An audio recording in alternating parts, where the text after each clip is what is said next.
하나님 말씀 함께 봅니다. 함께 보실 하나님 말씀은 고린도전서 7장 12절에서 17절 말씀입니다. 고린도전서 7장 12절에서 17절 말씀.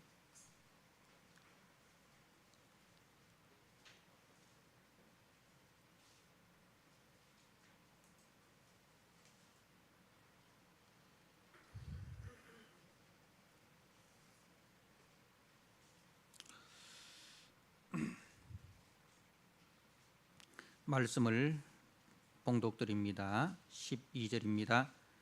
그 나머지 사람들에게 내가 말하노니 이는 주의 명령이 아니라 만일 어떤 형제에게 믿지 아니하는 아내가 있어 남편과 함께 살기를 좋아하거든 그를 버리지 말며 어떤 여자에게 믿지 아니하는 남편이 있어 아내와 함께 살기를 좋아하거든 그 남편을 버리지 말라.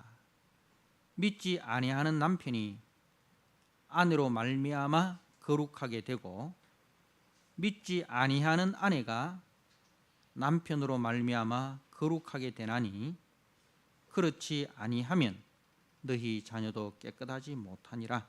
그러나 이제 거룩하니라.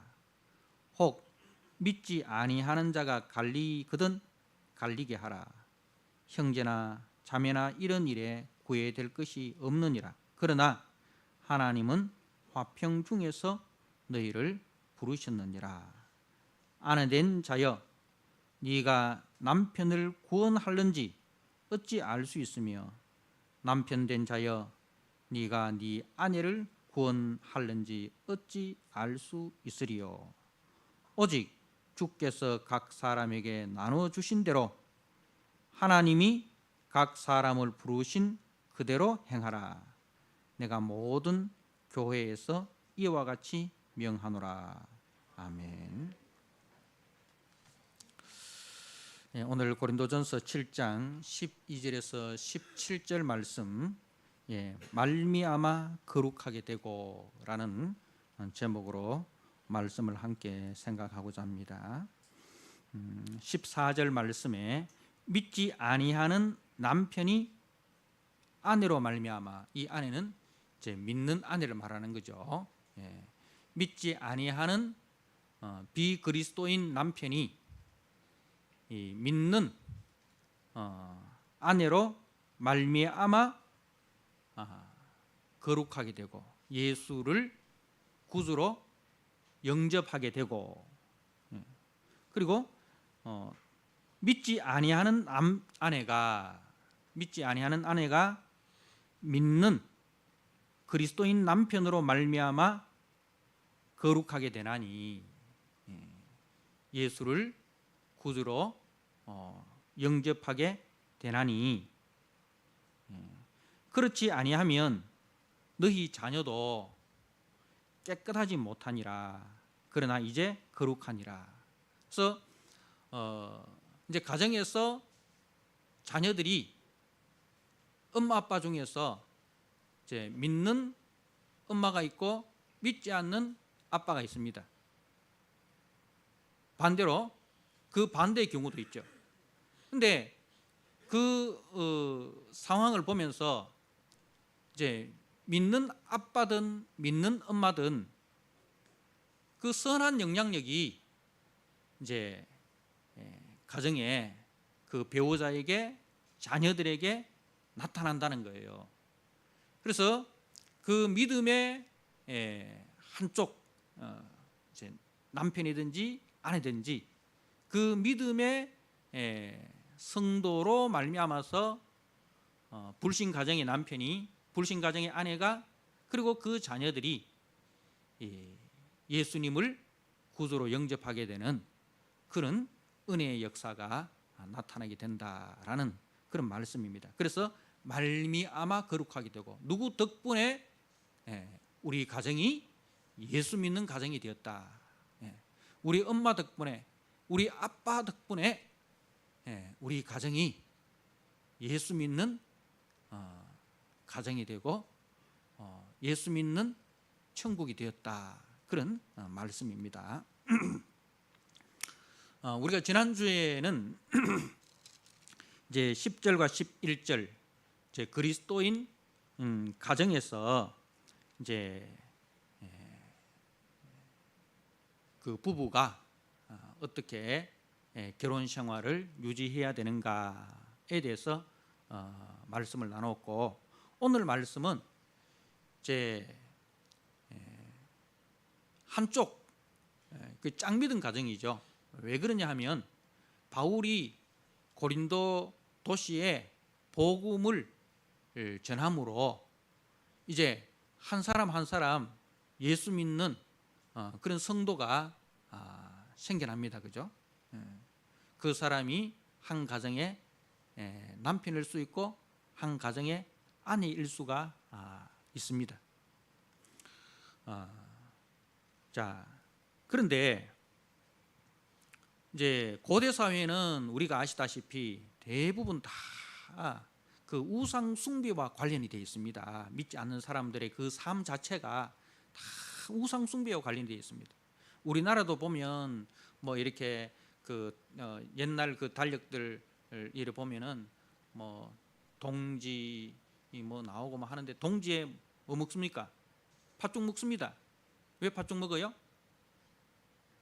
팥죽이 맛있어서 먹는 게 아니고 그 붉은색이 귀신을 쫓아낸다는 거예요. 그죠? 그래서 이제 동지가 되면은 이제 귀신을 쫓아내기 위해서 붉은색인 팥죽을 먹고, 이게 전부 다 이 문화 자체가 우상 숭배 문화예요. 그리고 정월 대보름에 뭐 이렇게 그 찰밥을 먹고 지신 밝기를 하고 이런 것 전부 다 그 마을의 어떤 행사, 그것 또한 보면은 다 우상 숭배와 관련되어 있습니다. 그 우리나라가 그렇듯이 이제 바울 당시에 이 고린도 도시도 마찬가지였죠. 이 헬라 그리스 이쪽에 그 문화도 다 마찬가지로 우상 숭배 문화입니다. 그래서 이제 이런 그 믿음의 남편이, 믿음의 아내가 그 가정에서 이렇게 믿음 생활하려고 하면 이런 우상 숭배하는 그런 그 지금까지 내려왔던 그 관습과 풍습과 이제 부딪히게 되는 거예요. 마찰이 생기는 겁니다. 그럼 오늘날 뭐 그런 우상의 문화가 많이 없어졌다 하더라도 이제 우리 짝믿은 가정에 어떤 일이 있습니까? 주일인데 우리 사촌이 결혼식을 한다. 그러면은 이제 아내는 교회 집사님이고 남편은 불신자란 말입니다. 그럼 어떻게 남편이 이야기를 합니까? 아니 뭐 52주 중에 한 주 좀 빠지면 안 되냐? 응? 그 사촌 결혼식에 온 일가 친척들이 다 오는데 내 혼자 가면 내 체면이 뭐가 되냐? 응? 그런 이제 결혼식, 주일날 결혼식에 가야 된다. 나는 주일날은 예배에 참석을 해야 된다. 이런 이제 갈등들이 이렇게 생기는 거예요, 그죠? 그런 갈등들이 제가 하나의 예를 들었을 뿐인데, 그런 많은 그런 갈등들이 그 가정에 있습니다. 이런 일로 말미암아서 이제 어떤 일이 생깁니까? 그 뒤에 말씀에 보니까 12절 말씀에 만일 어떤 형제에게 믿지 아니하는 아내가 있어 남편과 함께 살기를 좋아하거든 그를 버리지 말며, 어떤 여자에게 믿지 아니하는 남편이 있어 아내와 함께 살기를 좋아하거든 그 남편을 버리지 말라. 버리지 마라, 이 말은 무슨 말입니까? 이혼하지 마라라는 거예요. 그 이혼하지 마라라는 말은 뭡니까? 이혼하자 그렇게 나온다는 거예요. 이혼하자 그렇게 나온다는 거예요. 저 불신 이제 남편이나 불신 아내가, 비그리스도인 남편이나 비그리스도인 아내가 이렇게 우리가 사사건건 갈등하고 이렇게 싸울 것 같으면 니는 니대로 나는 내대로 그렇게 편한 대로 살자, 그렇게 이제 나올 수 있다는 거예요. 그런데 거기에 그 이혼의 주도권이 누구에게 있느냐? 자, 이혼의 주도권이 이제 누구에게 있습니까? 그리스도인에게 있습니까? 비그리스도인에게 있습니까? 한 집에 남편과 아내가 있는데 그리스도인 남편이 있고 비그리스도인 아내가 있습니다. 누가 이혼을 요청할 수 있습니까? 비그리스도인이죠. 비그리스도인이 요청을 할 수 있습니다.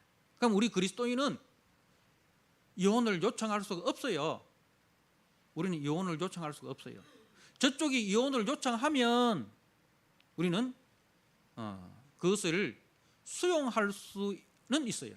수용은 할 수 있는데 우리가 먼저 이혼을 하자, 그런 말을 하면 안 된다는 거예요. 믿는 사람이 먼저 갈라서자, 헤어지자, 그런 말을 해서는 안 된다는 겁니다. 자, 왜 그러냐? 14절에 믿지 아니하는 남편이 아내로 말미암아 거룩하게 되고. 자, 우리 믿음의 성도들은 사명이 있다는 거죠. 사명이 있다. 나로 말미암아 불신 남편이 신자가 되고 불신 아내가 신자가 되고 나로 말미암아 불신 자녀들이 신자가 되게 하는 그 사명이 우리에게 있다는 거예요. 그래서 결혼보다도 더 중요한 것이 우리는 사명자로 부름을 받았다는 겁니다. 예수를 우리가 영접을 할 때, 하나님 나라 백성이 될 때 우리는 그 사명을 우리가 받았다는 말씀입니다. 근데 그게 참 힘들어요. 그게 참 힘들어요. 그래서 이제 지금 이 고린도 교회 같은 상황은 둘 다 불신자로 있다가 복음을 듣고 한쪽이 예수를 믿은 경우입니다. 그러면은 애초부터 내가 불신자와 결혼을 하는 것이 성경은 그것을 권유하는가? 야, 너는 전도의 사명이 있다. 그래서 너는 불신자와 결혼해가지고 그 불신자를 성도로, 그리고 그 불신 가정을 성도로 회복시키는 그 사명을 감당해라. 그렇게 해서 우리에게 믿는 총각이나 믿는 처녀에게 불신 총각, 불신 처녀와 결혼을 하도록 성경은 그렇게 권면을 하는가? 그렇지 않다라는 거예요. 그렇지 않다는 거예요. 자, 우리가 고린도후서 6장 말씀을 한번 보시기 바랍니다. 고린도후서 6장 14절에 너희는 믿지 않는 자와 멍에를 함께 매지 말라. 너희는 누구예요? 성도예요. 성도는 믿지 않는 자, 불신자와 멍에 결혼을 하지 말아라. 원칙입니다. 원칙, 기준이에요. 그래서 우리 이제 처녀 총각들이 뭐 학교를 다니거나 또 직장 생활을 하다 보면 마음에 드는 그런 이제 상대방이 생기죠. 근데 다른 건 다 좋은데 인물도 좋고 학벌도 좋고 성격도 좋고 다 좋은데 예수를 안 믿는다. 목사님 어떻게 해야 됩니까? 그럼 목사에게 물어볼 것이 아니고 성경을 보면 돼요. 성경은 뭐라고 이야기합니까? 믿지 않는 자와 멍에를 함께 맺지 말라. 그게 성경의 가르침이에요. 근데 왜 그러냐? 하나님께서는 그 불신 결혼이 얼마나 힘든다는 것을 알기 때문에, 그 불신 결혼이 얼마나 힘든다는 것을 알기 때문에 하지 말라는 거예요. 우리가 행복해지는 것을 원치 않아서가 아니라, 우선은 행복해질 것처럼 생각되지만 살아보면 그게 너무너무 힘들다는 거예요. 가치관이 다르잖아요. 우리는 너희는 먼저 그의 나라와 그의 의를 구하라. 그게 우리 믿는 성도들의 가치관이에요. 우리는 내 중심이 아니라 하나님 중심입니다. 나의 이익이 우선이 아니라 하나님의 영광이 우선입니다. 그런데 불신자들에게는 하나님이라는 존재 자체가 저들에게는 없습니다. 항상 철저하게 자기 중심이에요. 자기 육체의 본성을 따라서 세상 가치와 관습을 따라가는 것이, 그게 몸에 배어 있는 자들이에요. 그래 같이 살다 보면 이런 갈등들이 심각하다는 거죠. 그 남편과 아내, 부부 사이에서만 갈등이 일어나는 게 아니고, 이거는요, 이제 예를 들어서 그 남편이 불신자다. 그러면 그 남편의 가족 전체가 이 며느리를 공격합니다. 그러면 1대 10, 1대 20으로 이렇게 싸워야 되는 거예요. 어떻게 그걸 견뎌내겠습니까? 그래서 하나님은 우리를 너무 잘 아시고 우리를 너무 사랑하기 때문에 그런 힘들고 어려운 그 상황으로 가는 것을 막으시는 거예요. 여러분, 사랑하면 모든 것을 다 할 수 있다, 그런 생각이 들지요. 아마 지금 사랑 가운데 빠져 있는 사람들은 그것마저도 내가 이겨낼 수 있다라는 그런 용기가 있을 거예요. 근데 여러분, 사랑은 감정입니까? 의지입니까? 사랑은 감정입니까? 의지입니까? 사랑은 감정에서 생겨납니다. 그죠? 감정이 있어야 사랑을 합니다. 시작은 감정에서 시작돼요. 그런데 그 사랑을 계속해서 이끌어가고 그 사랑을 계속해서 풍성하게 하는 것은 뭐예요? 의지예요. 그래서 사랑에서 감정만 있으면요, 어떻게 되느냐 하면요, 버틀란트 러셀이라는 유명한 철학자가 있습니다. 이분이 이혼을 4번을 했어요. 왜 그렇게 했느냐 하면, 하루는 자기가 자전거를 타다가 가만히 생각해 보니까 내가 지금 아내를 사랑하고 있지 않다라는 생각이 드는 거예요. 내가 지금 아내를 사랑하고 있지 않다라는 그런 감정이 드는 거예요. 그래서 자전거를 타다가 집으로 갔어요. 집에 가서 아내에게 이야기했어요. 나는 지금 당신을 사랑하는 감정이 없습니다. 그래서 사랑하지 않는 사람과 사는 것은, 그것은 나를 속이는 것이고 당신을 속이는 것입니다. 그래서 사랑 없는 결혼을 유지하는 것은 거짓이다. 이혼을 했어요. 그리고 2번째 결혼을 했습니다. 또 얼마 지나고 나니까 또 그 생각이 드는 거예요. 그렇게 해서 4번을 이혼을 한 거예요. 여러분, 사랑은 감정에서 시작하지만은 그 사랑을 풍성하게 이끄는 것은 감정을 넘어선 의지입니다.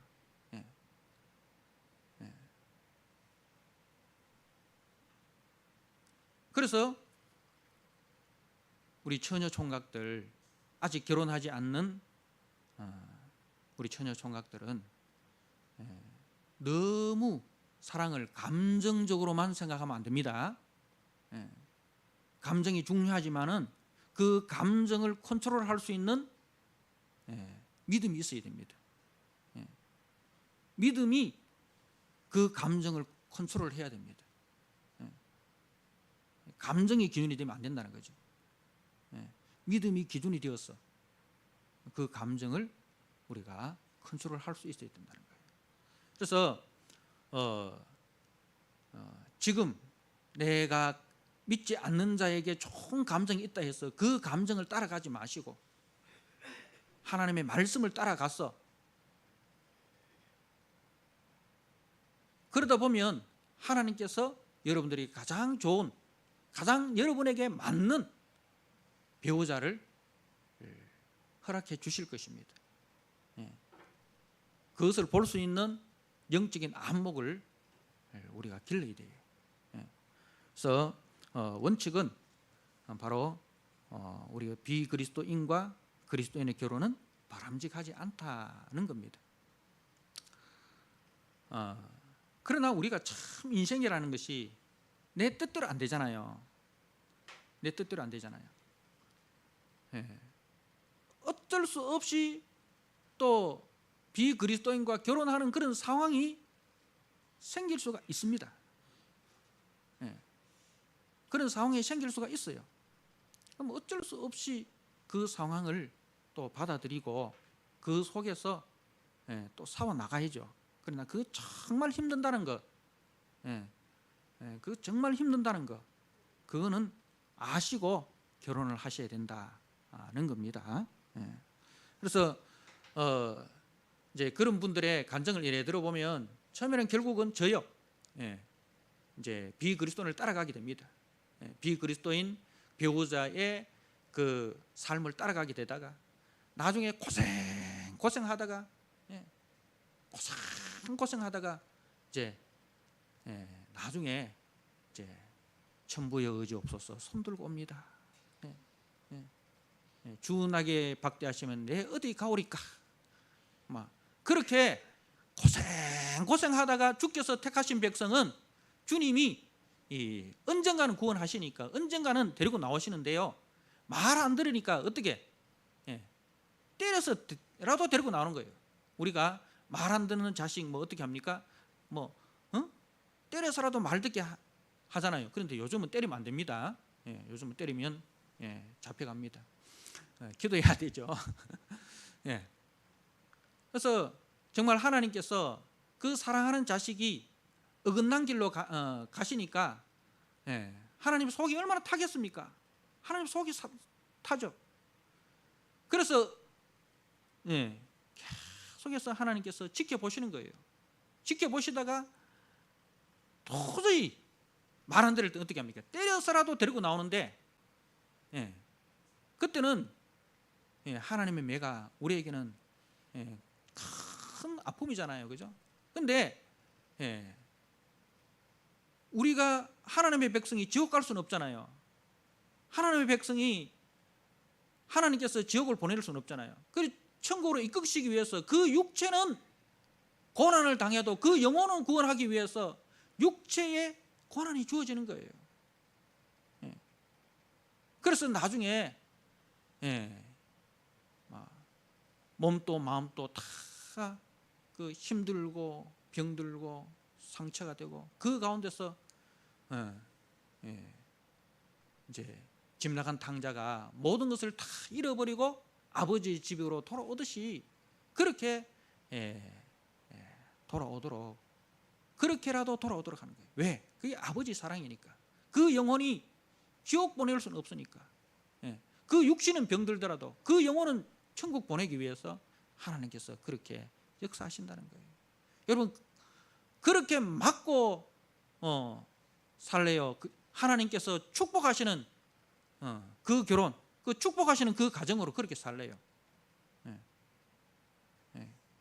현명하게 우리 처녀 총각들 결정하시길 바랍니다.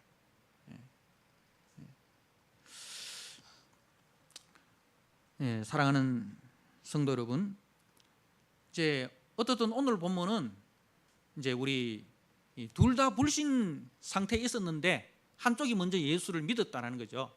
그러면 그 예수를 믿은 사람은 사명자가 된다라는 말씀입니다. 저쪽에서 어떤 박해를 해도 그 박해를 견뎌내고 우리가 꿋꿋이 참고 견디면서 그 가정을 주께로 돌이키는 하늘에 썩어지는 미랄로 우리가 부름을 받았다는 사실입니다. 우리 교회 성도님들 중에도 그렇게 이 짝믿음 가정에서 고군분투하시는 분들이 참 많이 있습니다. 너를 위해서 또 기도하고 또 격려하고 있습니다. 이제 우리는 거룩으로 부름을 받았고 우리는 빛으로 부름을 받았습니다. 거룩의 사명은 또 빛의 사명은 썩어지는 것을 썩지 않게 하고 어두운 가운데 있는 것을 빛으로 이끄는 그것이 거룩과 빛의 사명입니다. 세상은 부정한 것에 접촉하면 부정하게 된다 그렇게 생각을 하잖아요. 그래서 부정탄닥 하잖아요. 부정탄닥. 부정탄닥 그런 말 많이 들어봤잖아요. 그런데 우리 이 믿음의 가치관은 그렇지 않습니다. 거룩한 것이 부정한 것을 만져서 그러면 그 거룩이 부정한 것이 되는 게 아니고 부정한 것이 거룩하게 되는 거예요. 여러분 가장 거룩하시고 가장 빛 가운데 계셨던 분이 누구십니까? 예수님이십니다. 그죠? 예수님이 가장 거룩하시고 가장 빛 가운데 거하신 그분이 죄와 사망 가운데 오셨습니다. 그리고 죄인과 세리의 친구가 되어 주셨습니다. 그래서 저들이 어떻게 됐습니까? 거룩하신 예수님으로 말미암아 저들이 거룩하게 되었어요. 그죠? 빛 대신 주님으로 말미암아 저들이 빛의 자녀가 되었습니다.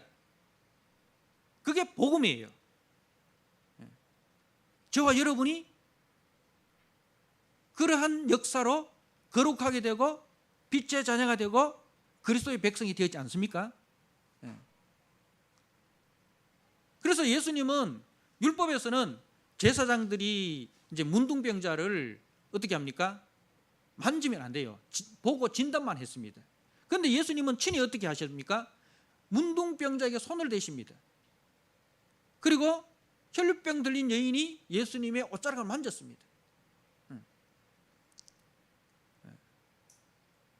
예수님은 거룩하신 분이시지만 거룩하지 않는 죄와 허물 가운데 그 속으로 들어가셔서 그 죄와 허물을 거룩과 빛으로 변화시키는 그 역사를 일으키셨어요. 그게 교회의 역사고 그것이 우리 빛의 자녀들의 역할입니다. 사도 바울도 바리새인으로 있을 때는 그걸 못했어요. 그런데 이 사도 바울이 바리새인이었지만은 예수님을 만나고는 어떻게 바뀌었습니까? 이방인의 사도가 되었습니다. 바리새인으로 있을 때는 그 이방인들을 어떻게 여겼습니까? 그냥 지옥의 땔감 정도로 그렇게 여겼습니다. 절대로 그들과는 상종을 해서도 안 되고 그들과는 같이 밥을 먹어서도 안 된다라고 그렇게 배웠어요. 그런데 예수를 믿고 어떻게 바뀌었습니까? 그 빛 가운데 거하시고 거룩하신 하나님의 아들이 나를 위해서 나를 대신해서 죄와 사망 가운데 오셨다는, 그래서 죄와 사망 가운데 있는 내가 그분으로 말미암아 거룩하게 되었다는 사실을 알고 자기도 그 예수님을 본받아서 그 이방인들 가운데 들어가서 이방인을 구원하는 이방인의 사도가 된 것입니다. 마찬가지 원리로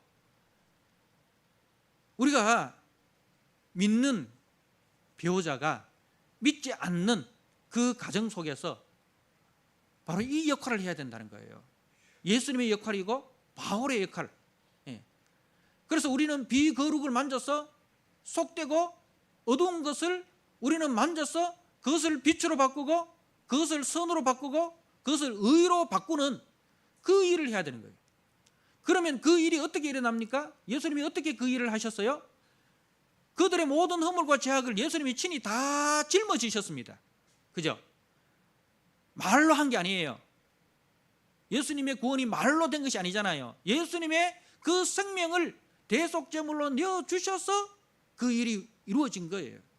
그래서 예수님은 한 알의 밀알이 땅에 떨어져 썩지 아니하면 한 알 그대로 있고 땅에 떨어져 썩으면 많은 열매를 맺는다라고 하셨어요. 그 말씀이 뭐예요? 예수님이 십자가에서 하늘에 썩어지는 밀알이 되셨습니다. 우리를 대신해서 하늘에 썩어지는 밀알이 되심으로 그 예수님을 통해서 저와 여러분이 많은 열매로 지금 맺어진 거 아닙니까? 예. 그것처럼 이제 여러분들이 불신 가정에서 믿는 여러분들이 그 하늘에 썩어지는 밀알이 되어야 됩니다. 저들의 허물과 죄악을 여러분들이 친히 다 짊어져야 됩니다. 그러기 위해서 여러분의 인격이 죽어야 됩니다. 여러분의 자존심이 죽어야 됩니다. 여러분의 그 실리가 다 죽어야 됩니다. 그래야 믿지 않는 배우자가 거기서 그리스도의 향기를 보는 거예요. 그리스도의 향기를 보는 거예요. 자, 우리가 오늘 매일 성경 본문이 이 베드로전서 3장 1절과 2절입니다. 제가 한번 읽어드립니다. 아내들아, 아내들아라는 이 말은 이제 믿음의 아내들을 말합니다.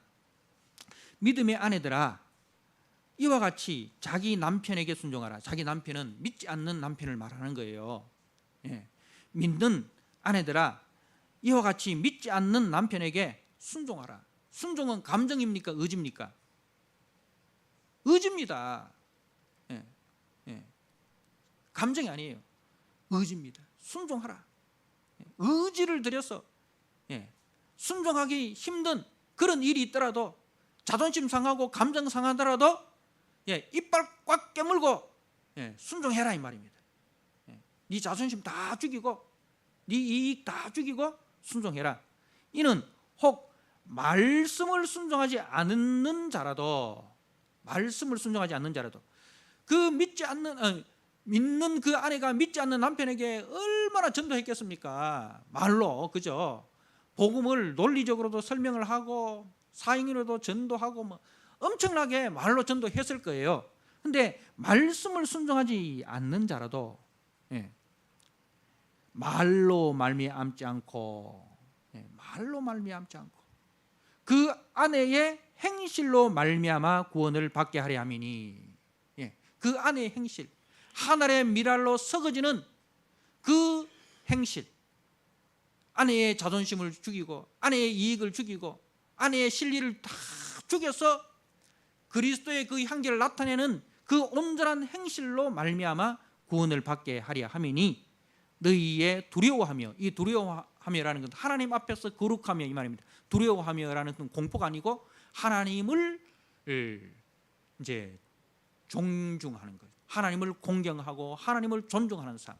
그리고 정결한 행실, 사람 앞에서, 모든 사람 앞에서 정결한 행실을 봄이라. 그래서 이제 그 믿음의 며느리가 그 불신 가정 속에서 그 남편을 어떻게 섬기고 그 시댁을 어떻게 섬기는지를 사람들이 다 보는 거예요. 그래서 야, 정말 우리 집에 사람 정말 잘 돌았다. 내 아들은 진짜 아닌데 우리 며느리 때문에 우리 아들이 저렇게 바뀌었고 우리 아들 가정이 저렇게 화목하는구나.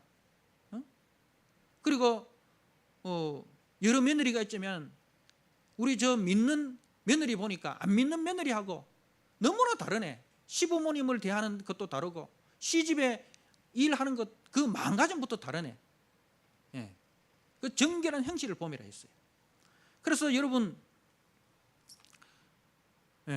우리 믿음의 아내들이요, 세상을 따라가지 마시고 성경을 따라가십시오. 시집에 잘 하시기 바랍니다. 뭐 세상은 뭐라 합니까? 시자 들었는 거는 쳐다보지도 않는다, 시금치는 사지도 않는다 라고 하는데 그러면 안 됩니다. 여러분들은 사명자예요. 시집에 잘 하십시오. 시집에 무슨 행사가 있으면은요, 두 손 두 발 뻗고 일하십시오. 이번 추석에는 추석이 주일이라서 못 내려갑니다. 전화 한 통 달랑 하지 말고 주일이라서 못 내려가면 그 전에 내려가셔서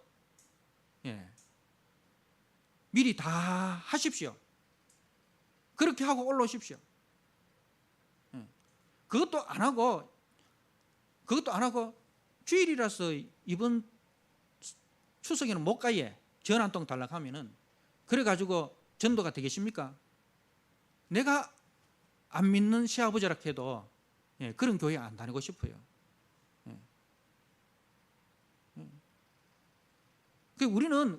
이제는 예수 믿고 난 뒤에 우리는 나의 행복을 위해서 사는 존재가 아니라 사명자로서 내가 살아가야 된다는 사실입니다.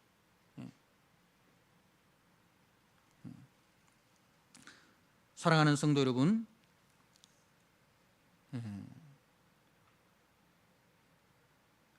우리의 사명은 불신 세계 속에 내가 썩어지는 것입니다. 내가 내려갈 때에 주님이 올라갑니다. 내가 올라가면 주님이 내려갑니다. 내가 죽을 때에 성령이 역사하고 내가 살 때에 사단이 역사합니다.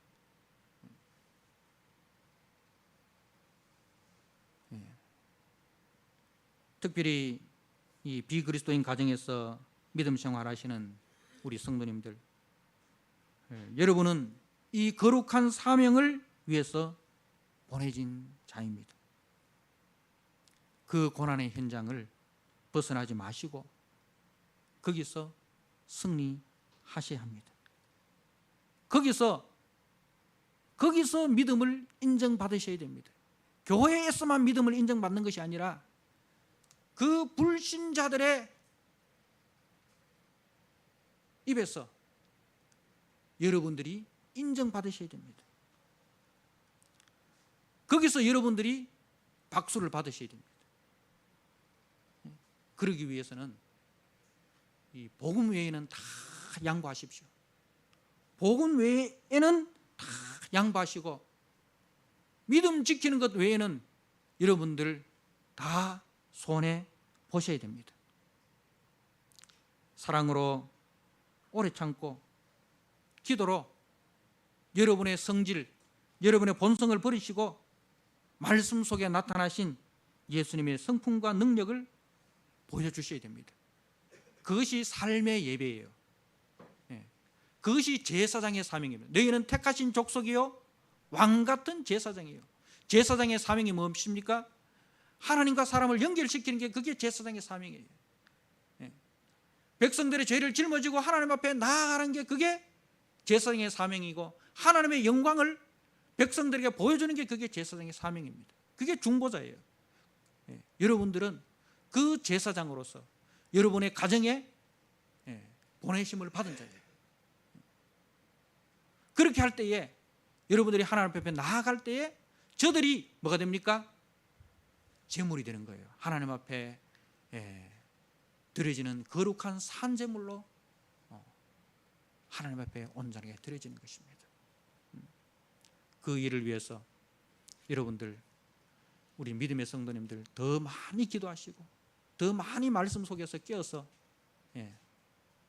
믿음의 정체성을 분명히 가지시고, 그래서 그 불신자들 속에서 정말 믿음의 향기를 나타내시고 믿음의 선한 영향력을 나타내셔서 여러분으로 말미암아 저들의 입에서 하나님의 거룩과 하나님의 영광이 드러나고 여러분으로 말미암아 저들이 거룩해지는 그런 복된 역사가 있기를 주님의 이름으로 축복합니다. 아멘. 아버지 하나님, 오늘 말씀을 통해서 우리 불신 가정 속에서 신앙생활하는 참 힘들고 어려운 가운데서도 이 믿음으로 선한 싸움을 하고 있는 우리 성도들을 주님 위로하여 주시고 격려하여 주시고 또 하나님 아버지 다시 한번 저들의 사명이 무엇인가를 깨닫게 해주시고 하나님 아버지 저들로 말미암아 믿지 않는 자들이 거룩하게 되어지고 저들이 하나님 앞에 드려지는 거룩한 산제물로 나타나는 역사가 있게 하여 주옵소서. 우리 힘으로 할 수 없사오니 주여 성령으로 충만케 하여 주옵소서. 그리고 우리 아직 결혼하지 않는 우리 청년들, 하나님 아버지, 세상의 기준으로 사람을 보는 것이 아니라 하나님의 기준과 말씀의 기준에서 배우자를 볼 수 있는 영적인 안목을 주님께서 허락하여 주시고, 감정만으로 선택하는 것이 아니라 믿음으로 선택할 수 있는 아버지 영적인 실력을 주님께서 허락하여 주시옵소서. 예수님께 하신 이름으로 감사하며 기도드리옵나이다. 아멘. 찬송가 390장 찬송 드리면서 봉헌합니다.